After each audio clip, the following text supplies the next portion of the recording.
अगर आप चाहते हैं आपकी बकरियां कम खर्चे में मोटी हो जाए तो ये कैसे पॉसिबल होगा, आज हम इस वीडियो में जानेंगे। हम लोग कर रहे हैं चारे की कटिंग और आपको मैं बताऊंगा कम लागत में कम खर्च में बकरियों को मोटा आपको कैसे करना। देखिए यहाँ पे कट करके रखा गया है नेपियर, जो कि आप देख रहे हैं यह नेपियर है। और नौचे बहुत ज़्यादा हमने नेपियर लगाया है बगल वाले खेत में, तो हम लोग छोटा छोटा ही काटते हैं इसको, मन से बकरियाँ खाती है। और क्योंकि यह जड़ है नरम होता है। इधर बकरियां हमारे फार्म पे, कुछ बकरियां यहाँ पे खा रही हैं, कुछ बकरियां बाहर हैं, कुछ बकरियां इस वार्ड, मतलब चारों तरफ बकरियां हमारे फार्म पे फैली हुई हैं और उधर बाहर भी बकरी हैं। तो मैं आपको जो तरीका बता रहा हूँ उसको समझ जाइएगा। जो लोग भी बकरी पालन करें, आप चाहते हैं कि कम खर्च में आपकी बकरियां मोटी हो जाए, तो उसका 2-3 फार्मूला है। एक तो आपके पास प्रॉपर हरा चारा होना चाहिए। जितना ज्यादा आपके पास हरा चारा होगा उतना ज्यादा बकरियां आपकी हेल्दी होंगी और तगड़ी होंगी, ठीक है। तो इसके लिए आपको करना क्या है, जो भी सीजन आते हैं सीजनल हरे चारे आपको लगाने हैं। क्योंकि उधर बकरियां हमारे फार्म पे बाहर उधर भी खा रही हैं, अभी जो कुछ बकरियां शायद दिख रहा होगा उधर बाहर की तरफ एकदम बिल्कुल उधर खा रही हैं। और कुछ बकरियां यहाँ पे हैं और कुछ बच्चे जो है इस वाले वार्ड में है, कुछ उधर है, सब घूम रही है सब बकरियां। तो आपको मैं जो तरीका बता रहा हूँ उसको समझ जाइएगा। देखिए पहला चीज आपके पास सबसे नेसेसरी है, बकरी पालन हो या गाय भैंस जो भी पालना है, उसमें पहला चीज है कि आपके पास हरा चारा पर्याप्त मात्रा में हो। जैसे इस समय आप मई का महीना आ गया, तो मई में आप बकरियों के लिए नेपियर लगाइए। हमने जो नेपियर लगाया है वो ऑनलाइन मंगाया था, उसका लिंक डिस्क्रिप्शन में आपको मिल जाएगा।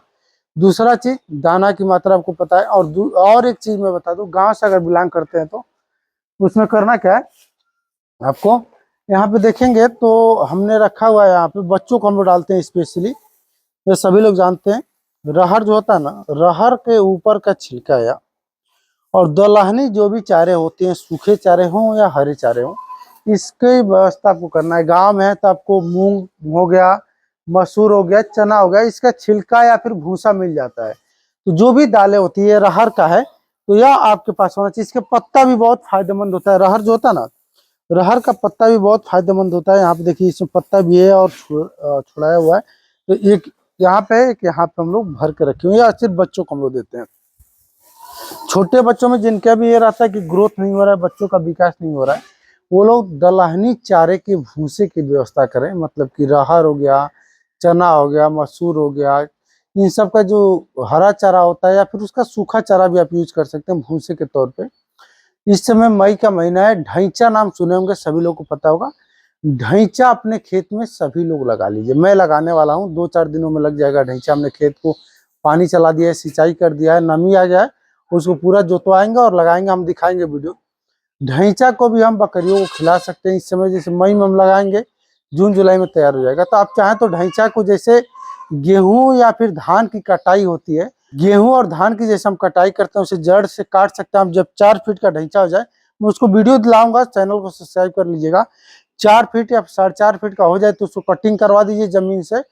उसके बाद जो चारा काटने वाली मशीन आती है जो ऐसे चारा काटती है, इसमें ट्रैक्टर पे जो पुआल काटती है ना, पैरा कट्टी जिसे बोलते हैं, तो पुआल काटने वाली मशीन होती है। या फिर इसमें ढैंचा को आपको काट लेना है।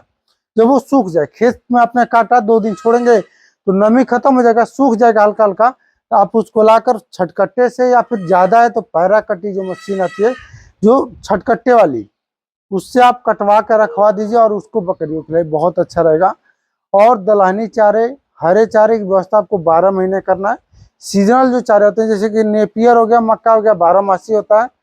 ठंडी में बहुत सारे चारे मैंने आपको बताया था, ट्रेनिंग में भी बताया था, ऐसे ही बताया था। तो सभी चारे आप लगाइए, इससे आपको बकरी पालन में कम खर्च में अच्छा ग्रोथ देखने को मिलेगा।